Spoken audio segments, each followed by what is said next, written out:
انسان کو تخلیق کیا تو بندگی کے واسطے اور ٹیسٹ کے لیے اس کو پیدا کیا، اور اللہ تعالیٰ کے احکامات کو پورا کرنے کے لیے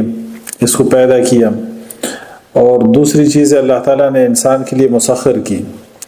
تو کریٹر نے ان چیزوں کا مقصد بھی بتا دیا۔ اگر انسانوں کا اور کائنات کی دوسری چیزوں کا وجود میں آنا